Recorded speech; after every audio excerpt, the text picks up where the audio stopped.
जा सकते हैं, particularly and entry test exams. So ये जो MCQs हैं ये आपको हेल्प करेंगे नेशनल MD का टेस्ट में, नम्स में, ईटा में, इंजीनियरिंग यूनिवर्सिटीज़ के टेस्ट में, और इसके साथ साथ अगर कोई कैंडिडेट इंटरेस्टेड हो लेक्चर टेस्ट में अपीयर होने के लिए तो उसके लिए भी हेल्पफुल हो सकते हैं। So let us start. First is van der Waal equation is reduce to ideal gas equation. So student, जो वैन डर वाल इक्वेशन होती है वो होती है PV is equal to nRT, जो कि आइडियल गैस इक्वेशन है। इसमें दो करेक्शन करके ऑब्टेन की गई है, और वो क्या है, P plus AN square divided by V square multiplied by V minus NB is equal to nRT। So ये इक्वेशन है। सो ये जो आइडियल गैस इक्वेशन है ये रियल गैसेस के ऊपर एप्लीकेबल नहीं होती। जब हम प्रेशर को क्या करते हैं, हाई प्रेशर करते हैं, ठीक है, और लो टेम्परेचर करते हैं, तो इन कंडीशंस में ये एप्लीकेबल नहीं होती, ठीक है। So when der Waal equation को मेंटेन किया गया है, लेकिन जब प्रेशर को हाई किया जाए और टेम्परेचर को लो किया जाए तो उस टाइम ये क्या होती है, एप्लीकेबल हो। सो यहाँ पे कौन सी ऑप्शन होगी फिर, हाई टेम्परेचर और हाई प्रेशर और लो टेम्परेचर वाली। सो अगर आप देखें तो इसमें लो टेम्परेचर वाली जो ऑप्शन है वो क्या है, D है, और जो लो प्रेशर वाली ऑप्शन है वो कौन सी है, वो D है। सो यहाँ पे आप देखें कि जब आप टेम्परेचर को लो करते हैं और प्रेशर को हाई करते हैं तो उस टाइम आपकी जो वैन डर गैस वाल इक्वेशन है ये एप्लीकेबल है। सो यहाँ पे जो करेक्ट ऑप्शन होगी वो क्या होगी, बीटा ऑप्शन होगी, क्योंकि इससे पहले भी आप देख चुके हैं कि जब आप कंप्रेसिबिलिटी फैक्टर का ग्राफ प्लॉट करते हैं, यानी PV डिवाइडेड बाय NT और प्रेशर का, तो कैसी लाइन आनी चाहिए, स्ट्रेट लाइन आनी चाहिए, लेकिन जो डेविएट करती हैं वो इस लाइन से इस तरह ऊपर जाती हैं। सो आप देख सकते हैं कि अगर आप प्रेशर को क्या करते हैं, इंक्रीज करते हैं, तो डेविएशन बढ़ती जाती है, ठीक है। So when der Waal equation जो है ये रियल गैसेस के लिए है कि जब आप प्रेशर को हाई करें और टेम्परेचर को लो करें तब भी आपकी जो रियल गैसेस हैं वो आइडियल बिहेव करें। नेक्स्ट जो अगर आप MCQ देखें तो उसमें आपके पास जो MCQ है वो क्या है कि at given temperature and pressure 14 gram nitrogen will have same volume. So 14 gram जो नाइट्रोजन होती है, 14 को अगर आप 28 पे डिवाइड करें तो स्टूडेंट इसके कितने मोल्स बनते हैं, 0.5 मोल्स बनते हैं। सो 0.5 मोल्स में उन्होंने कहा है कि गिवन टेम्परेचर और प्रेशर पे किस गैस का सेम वॉल्यूम होगा, ठीक है। 14 ग्राम ऑफ, तो अगर आप देखें तो 14 ग्राम ऑफ ऑक्सीजन का मोलर मास कितना होता है, 32, कार्बन डाइऑक्साइड का कितना होता है, 44, कार्बन मोनोऑक्साइड का कितना होता है, 28, और नियान का कितना होता है, 20, ठीक है। सो अगर आप देखें तो इसमें जिस गैस का मोलर मास 28 है वो कौन सी है, तो कार्बन डाइऑक्साइड गैस है। तो अगर कार्बन डाइऑक्साइड के हम मोल्स निकालें तो कार्बन डाइऑक्साइड के मोल्स कैसे निकालेंगे, 14 को डिवाइड कर देंगे 28 पे। सो यहाँ पे जो नंबर ऑफ मोल्स बनते हैं वो कितने बनते हैं, 0.5 मोल्स बनते हैं।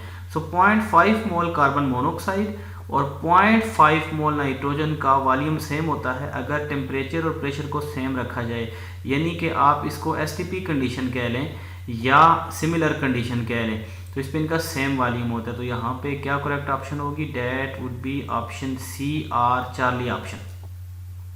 नेक्स्ट देखें, when the value of general gas constant is 8.314, यानी जब R की जो वैल्यूज हैं वो अगर 8.314 हों तो यूनिट्स क्या होंगे। सो पहला है कैलोरी पर मोल पर डिग्री, डेसीमीटर क्यूब ATM मोल पर मोल, देन जूल पर मोल पर केल्विन, और उसके बाद है अर्ज पर मोल पर केल्विन। सो इसमें 8.3414 पूछा हुआ है। सो इसमें जो करेक्ट ऑप्शन है that is C, joule per mole पर केल्विन, क्योंकि कैलोरी में जो वैल्यूज होती हैं वो इस पे डिवाइड हो जाएंगी 4.197 पे, और अर्ज में भी ये वैल्यू नहीं होती। सो अगर ये यूनिट्स हों तो फिर वैल्यू क्या होती है, 0.0821। ये वैल्यूज जो है ना वो ज़्यादा इंपॉर्टेंट है, जूल पर मोल पर केल्विन वाली, ठीक है। और जूल पर मोल पर केल्विन के साथ जब वैल्यू होती है तो इस तरह भी हम लिखते हैं उसको, न्यूटन मीटर पर मोल और क्या पर केल्विन, ठीक है। ऐसा उस वक्त होता है जब आप SI सिस्टम में वैल्यू लेते हैं। तो इसमें यह भी पूछा जा सकता है कि R की जो SI सिस्टम है उसमें वैल्यूज़ क्या होती हैं और यूनिट्स क्या होते हैं। तो SI सिस्टम में ये भी वैल्यूज़ हो सकती हैं, SI सिस्टम में कैलोरी पर मोल वाली भी हो सकती हैं, और SI सिस्टम में अर्ज पर मोल पर डिग्री वाली वैल्यूज़ भी हो सकती हैं। ठीक है, तो आपने ये बात याद रखनी है। उसके साथ साथ अगर वो यूनिट्स पूछ लें तो यूनिट्स में डेफिनेटली वैल्यूज़ डिफरेंट आती हैं। नेक्स्ट है एट एब्सोलूट ज़ीरो। तो सबसे पहले हम ये देखते हैं कि एब्सोलूट ज़ीरो होता क्या है। Absolute zero students kelvin temperature होता है -273.16 डिग्री सेल्सियस, जो कि 0 केल्विन के बराबर होता है। इसको हम कहते हैं एब्सोलूट ज़ीरो। और एब्सोलूट ज़ीरो होता क्या है? ऐसा टेम्परेचर जिस पे गैस की जो मोशन होती हैं वो सीज हो जाएं। ठीक है, यानी ये नहीं होता कि वॉल्यूम ज़ीरो हो जाए, बल्कि क्या हो जाए, उसकी मोशन जो है वो क्या हो जाए, सीज हो जाए। All type of molecular motion. So कौन सी स्टेटमेंट जो है करेक्ट है? All gases become liquids, molecular motion ceases, water freezes, all the substances become solid. ठीक है, सो इसमें जो मेन चीज़ है वो क्या है? मोशन क्या हो जाए, सीज हो जाए। अच्छा, ये डी ऑप्शन क्यों नहीं है? डी ऑप्शन इसलिए कि जो सब्सटेंसेस ऑलरेडी सॉलिड हैं, ठीक है, तो उनके ऊपर तो ज़ाहिर ये एप्लीकेबल नहीं है। तो यहाँ पे मैंने आपको बताया है कि काइनेटिक एनर्जी जो होती है वो क्या हो जाए, मिनिमम हो जाए। ठीक है, और मॉलिक्यूलर मोशन क्या हो जाए, सीज हो जाए। एक्चुअली ये यूनिवर्स का कम से कम पॉसिबल टेम्परेचर होता है। Next, which is not equal to 1 ATM। 1 ATM किसके बराबर नहीं है? ठीक है, सो अगर 1 ATM को हम देखें तो 1 ATM जो होता है वो किसके बराबर होता है? That is equal to 760 millimetre of mercury. और यही वैल्यू जो है वो किस में होती है? 760 टोर में होती है। और यही वैल्यू किस में, आगे जो वैल्यू है 10, 13, 25 न्यूटन पर मीटर स्क्वायर। ठीक है, और पास्कल में भी यही वैल्यू होती है। ठीक है, सो अगर आप देखें तो पूछ रहा है कि कौन सी वैल्यू जो है 1 ATM के बराबर नहीं होती। सो साई में भी इसके बराबर हो सकती है, किलो पास्कल में भी इसके बराबर होती है, पास्कल में भी इसके बराबर होती है। ये जो बार होता है ना, ठीक है, ये इसके बराबर नहीं होती। सो जो ऑप्शन ए है ये करेक्ट ऑप्शन नहीं है। नेक्स्ट है if a real gas expand at constant applied pressure, तो क्या होगा? Pressure of gas increase, kinetic energy of gas decrease, kinetic energy of molecule same, number of molecule of gas increase.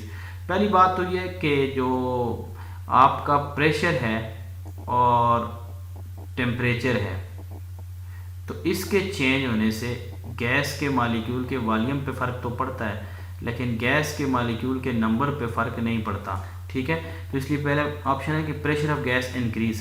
तो जब gas expand होती है तो pressure increase नहीं होता, क्या हो जाता है? डिक्रीज हो जाता है। लेकिन इंपॉर्टेंट बात क्या है कि kinetic energy of the gas molecule क्या हो जाती है? डिक्रीज हो जाती है। ठीक है, क्योंकि गैस को क्या हो गई है? एक्सपेंशन हो गई है। नेक्स्ट है कि kinetic energy of gas molecule remain same. ठीक है, तो ऐसा नहीं हो सकता कि गैस मॉलिक्यूल एक्सपेंड होगी, कूलिंग होगी। तो कूलिंग की वजह से क्या होता है कि गैस के मॉलिक्यूल में जो काइनेटिक एनर्जी होती है वो क्या हो जाती है? कम हो जाती है। ठीक है, क्योंकि काइनेटिक एनर्जी का टेम्परेचर के साथ क्या रिलेशनशिप है? डायरेक्ट रिलेशनशिप है। गैस एक्सपेंड होने पे गैस कूल होती है, टेम्परेचर डिक्रीज होता है, जिसकी वजह से काइनेटिक एनर्जी क्या हो जाती है? डिक्रीज हो जाती है। Next, which one, next MCQ है, ये बहुत सारे एग्जाम में रिपीट हुआ है। Which one has more mass at STP? 1 decimetre cube of oxygen, 1 litre oxygen, 1 litre helium, 1 litre carbon monoxide और 1 लीटर मीथेन। तो इसका मैस होता है 32 ग्राम, इसका मैस होता है 4 ग्राम, इसका मैस होता है 28 ग्राम और इसका मैस कितना होता है? 16 ग्राम। तो वो पूछ रहे हैं कि STP पे किसका मैस ज़्यादा है। तो अब देखें सारी गैसेस आपने कितनी ली हैं? 1 डेसीमीटर क्यूब ली है। ठीक है, तो 1 डेसीमीटर क्यूब अगर आपने लिया तो इसका मतलब है कि आपने जो इनके मैसेज हैं वो डिफरेंट हैं। ठीक है, मैसेज और चीज़ है, वॉल्यूम और चीज़ है, लिहाजा जो ये गैस है इसका मैस क्या होगा? वो ज़्यादा होगा। क्योंकि अगर आपको इसमें नहीं है तो देखें 22.414 डेसीमीटर क्यूब आपने कहा था कि गैस जो होती है वो किसके बराबर होती है? 1 मोल के बराबर होती है। सो अगर हम सपोज इतने लीटर गैस ले लेते हैं, इतने लीटर, ठीक है, और 2 गैसेस ले लें, कार्बन डाइऑक्साइड ले लें और नाइट्रोजन ले लें, तो कार्बन डाइऑक्साइड का मास कितना होता है 44 ग्राम और नाइट्रोजन का मास कितना होता है 28 ग्राम। सो यहाँ पे आप देख सकते हैं कि 22 लीटर का अगर फॉर एग्जांपल ये मास है कार्बन डाइऑक्साइड का और सिमिलरली नाइट्रोजन का भी ये मास है, तो 1 लीटर का मास भी इसी हिसाब से कम होगा। सो इस केस में क्या ऑप्शन बनती है, option A alpha option 1 decimetre cube of oxygen. Next is 20 decimetre cube of hydrogen gas वे। देखें आपके पास यहाँ पे उन्होंने क्या पूछा हुआ है, मैस पूछा हुआ है, ठीक है। तो मैस मालूम करने के लिए क्या होता है, नंबर ऑफ मोल्स को आप मल्टीप्लाई किससे करते हैं, मोलर मैस से, ठीक है। तो यहाँ पे सबसे पहले अगर हम मोल्स मालूम करें तो गैस के केस में मोल कैसे मालूम करते हैं, वॉल्यूम को किस पे डिवाइड करते हैं, मोलर वॉल्यूम पे, ठीक है। तो यहाँ पे कितना दिया हुआ है 20 डेसीमीटर क्यूब दिया हुआ है, तो 20 डेसीमीटर क्यूब को हम डिवाइड किस पे कर देंगे 22.4 से, तो ये तकरीबन 1 से कुछ कम मोल बनता है, 0.92 इस तरह कुछ मोल बनता है, ठीक है। तो इतने मोल इसके बनते हैं। अब आप देखें 0.92 और इसको मल्टीप्लाई किससे हम कर देंगे 2 से करेंगे, तो ये तकरीबन क्या बनता है 1.8 ग्राम तकरीबन बनता है, ठीक है। तो यहाँ पे क्या ऑप्शन होगी, चार्ली ऑप्शन होगी। Next is a gas which has lowest density. आपने ये पढ़ा हुआ है डेंसिटी का formula, density is equal to PM/RT। So density का जो आपका प्रेशर है उसके साथ डायरेक्ट रिलेशनशिप है, डेंसिटी का मास के साथ डायरेक्ट रिलेशनशिप है, डेंसिटी का टेम्परेचर के साथ क्या है, इनवर्स रिलेशनशिप है। सो अगर आप देखें तो मोलर मास जो अमोनिया होता है उसका कितना होता है 17, ऑक्सीजन का मोलर मास होता है 32, नियान का मोलर मास होता है 20, जबकि नाइट्रोजन का मोलर मास कितना होता है 28। इसमें अगर आप देखें तो जो गैस ज़्यादा मैसिव है वो कौन सी, ऑक्सीजन है। सो ऑक्सीजन की डेंसिटी क्या होगी, ज़्यादा होगी। यहाँ पे ऑप्शन क्या होगी, beta option. Next is 16 gram of methane and helium are taken in a container, ठीक है। The ratio of their kinetic energy is, ठीक है। अब 16 ग्राम आपने मीथेन ली है और हीलियम ली है, तो याद रखना हमने काइनेटिक एनर्जी का ये फार्मूला पढ़ा हुआ है 2/3RT, ठीक है। सो काइनेटिक एनर्जी का टेम्परेचर के साथ क्या रिलेशनशिप होता है, डायरेक्ट, ठीक है। सो मास के साथ रिलेशनशिप नहीं होता या आपकी नेचर ऑफ द गैस के साथ रिलेशनशिप नहीं होता। दोनों गैसेस ली हुई हैं 50 डिग्री पे आपने ली हुई हैं, सो 50 डिग्री पे ली हुई हैं, ठीक है। तो इसका मतलब है इनकी काइनेटिक एनर्जी सेम होनी चाहिए, लेकिन चूंकि आपने मीथेन कितनी ली हुई है 16 ग्राम ली हुई है, 16 ग्राम ली हुई है, इसको 16 पे डिवाइड करें तो इसके कितने मोल बनते हैं 1 मोल, जबकि हीलियम भी कितनी ली है 16, हीलियम का मास होता है 4, तो इसके क्या बनते हैं 4। तो इस हिसाब से अगर देखा जाए तो रेशो क्या बनती है 1:4 बनती है इनकी काइनेटिक एनर्जी की। Next is under what condition a gas is most ideal, यानी कब आइडियल होगी। तो आपको मैंने बताया था कि अगर आप कोई गैस लेते हैं और आप Z को प्लॉट करते हैं प्रेशर के अगेंस्ट, तो जब प्रेशर को आप लो रखते हैं और टेम्परेचर को हाई रखते हैं तो इस केस में ट्रैक्टिव फोर्सेस क्या हो जाती हैं, ज़ीरो हो जाती हैं। तो ट्रैक्टिव फोर्सेस कब ज़ीरो होती हैं, जब प्रेशर को लो रखते हैं और जब टेम्परेचर को क्या करते हैं, हाई रखते हैं। तो ऐसी कंडीशन में आपकी गैस आइडियल बिहेव करती है। सो कौन सी ऑप्शन होगी, high temperature and low pressure, तो आपकी डेल्टा ऑप्शन जो है ना इसमें करेक्ट ऑप्शन है। Next is which one of the following is incorrect for helium gas. Helium के लिए कौन सी चीज़ जो है वो क्या है, इनकरेक्ट है। Helium He, it shows maximum ideal behaviour, it climbed the wall of the vessel, it exhibits zero viscosity, its boiling point is 2.17।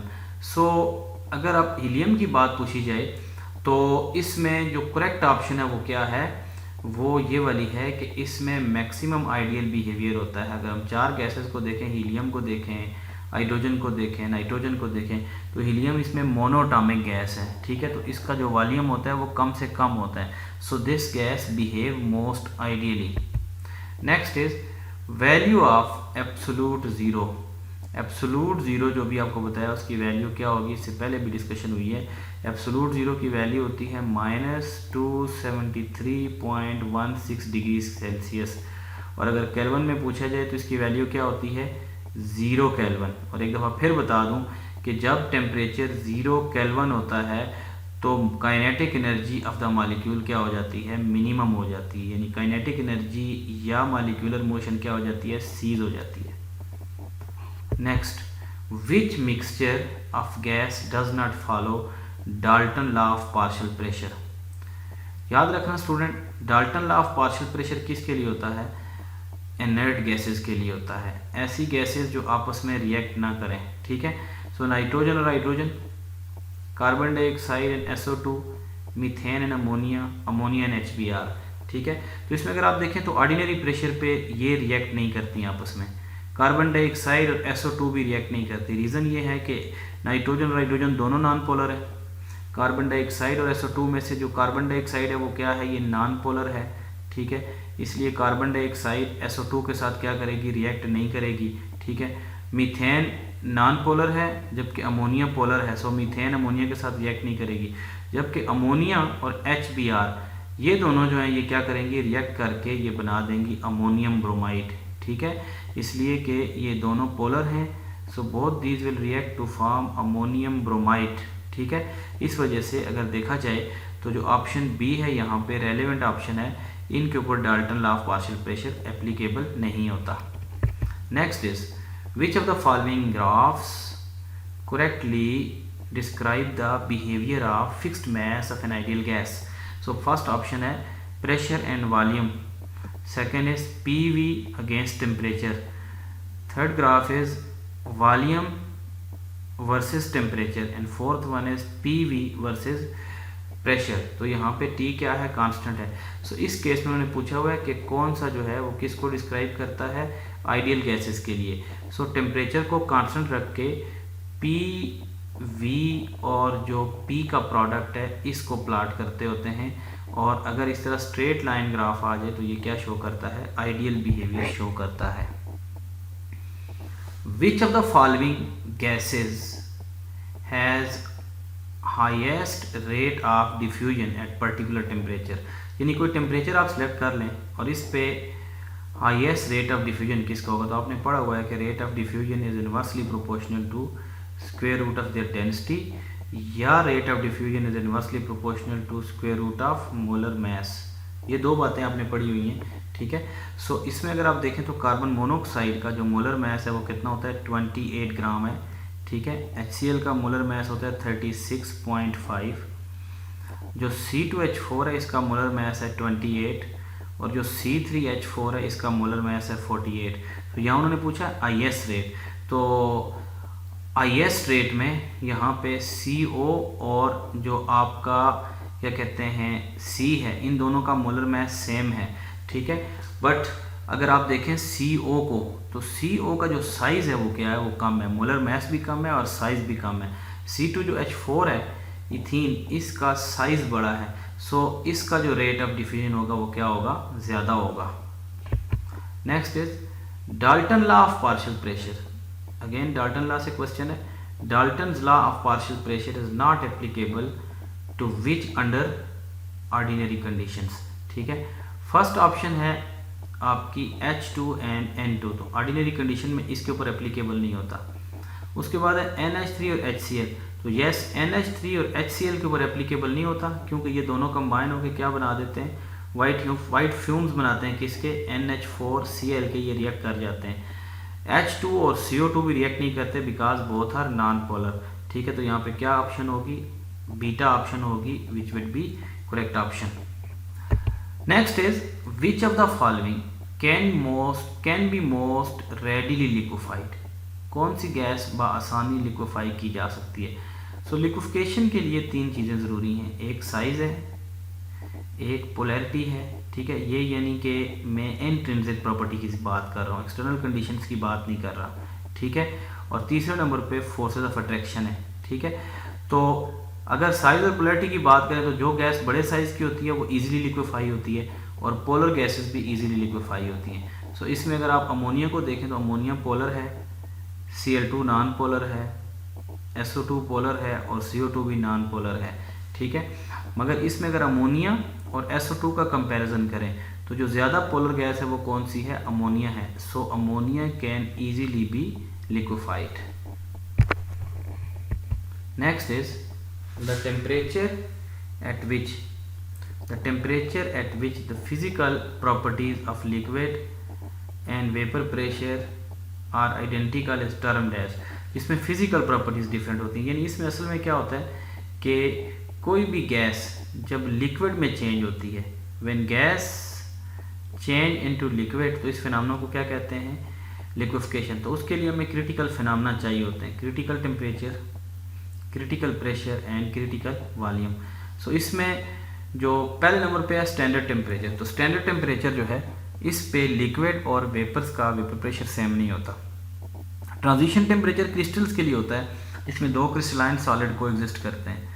Absolute temperature जो है वो आपका -273.16 डिग्री सेल्सियस है। इसमें भी फिजिकल स्टेट्स का क्या कहते हैं, वेपर प्रेशर सेम या आइडेंटिकल नहीं होता।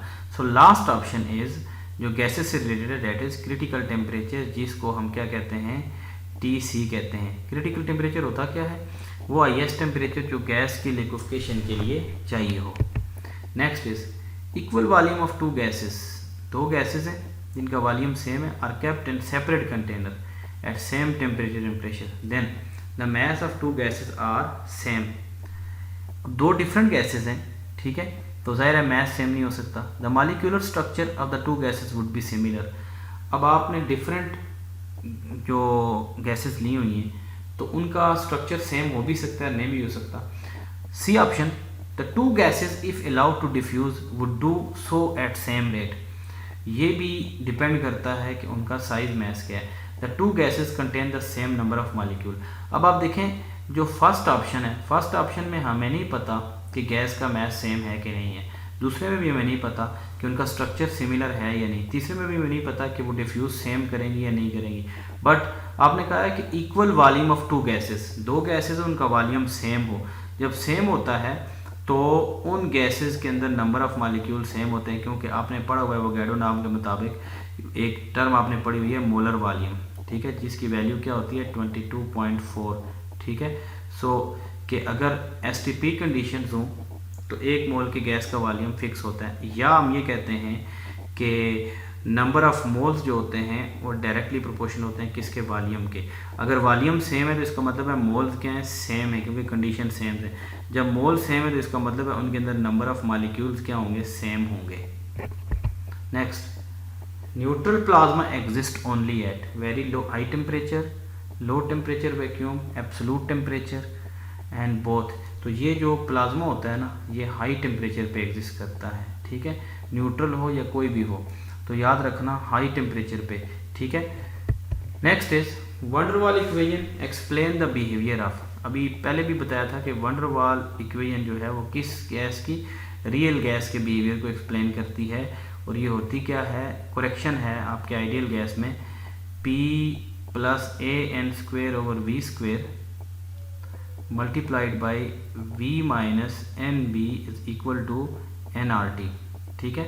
ये यानी कि n मोल गैस के लिए, एक मोल गैस होगा तो यहाँ पे n की वैल्यू नहीं रहेगी। Next is equal volume of all gases under the same conditions of temperature and pressure contain equal number of molecule. So ये स्टूडेंट क्या है, किस लॉ की स्टेटमेंट है। सो फर्स्ट है ग्राम्स लॉ। तो ग्राम्स लॉ तो डिफ्यूजन और रिफ्यूजन के लिए होता है, ठीक है। उसके बाद है law of conservation of mass, कि मैस को ना क्रिएट कर सकते हैं ना डिस्ट्रॉय कर सकते हैं, बल्कि उसकी एक फॉर्म को दूसरी फॉर्म में कन्वर्ट कर सकते हैं। Third one is Avogadro's law.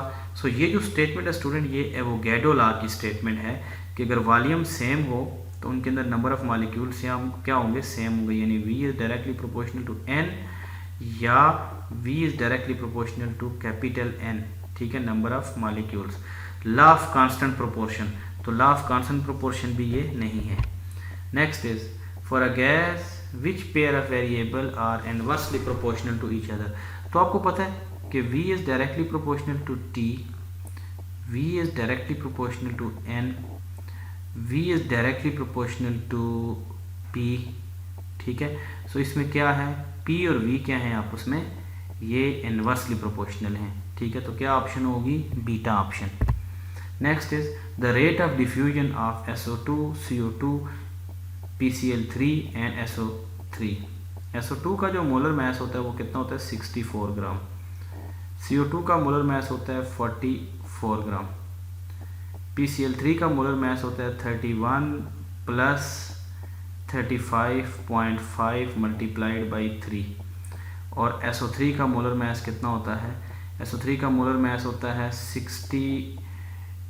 32 sulphur का होता है और 48 ऑक्सीजन का होता है। तो ये हो जाता है।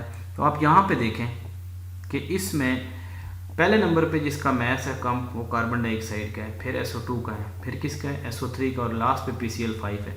सो अगर आप देखें तो सबसे कम मैस किसका है, आपके SO2 का है, सॉरी CO2 का है। उसके बाद किसका है SO2 का, उसके बाद किसका है SO3 का, उसके बाद किसका है PCl3 का।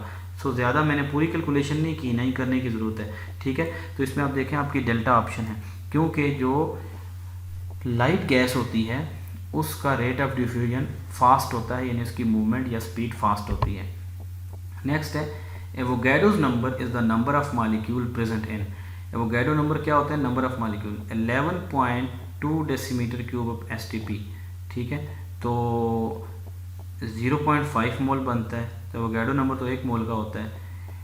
22,400 सेंटीमीटर क्यूब, तो ज़ाहिर है ये क्या बनता है, ये आपका बनता है 22.4 डेसीमीटर क्यूब। तो ये क्या होता है, ये 1 मोल की बात हो रही है, ठीक है। उसके बाद नेक्स्ट है 1000 सेंटीमीटर क्यूब। तो 1000 सेंटीमीटर क्यूब जो है वो भी क्या है, लेस देन 1 मोल है। और उसके बाद 1 सेंटीमीटर क्यूब है STP पे, ये भी क्या है, ये भी लेस देन 1 मोल है। सो अगर आप देखें तो 22.4 डेसीमीटर क्यूब जो ये 1 मोल के बराबर है।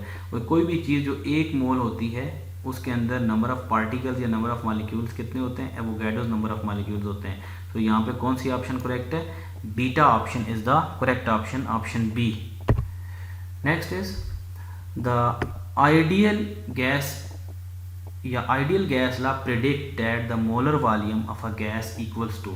सो मोलर वॉल्यूम किसके बराबर होता है, GRT/V के, MW डिवाइडेड बाई PRT के, हाफ M पर सेकेंड स्क्वायर के, 22 litre at any temperature and pressure. तो बेसिकली क्या होता है, आइडियल गैस क्या कहती है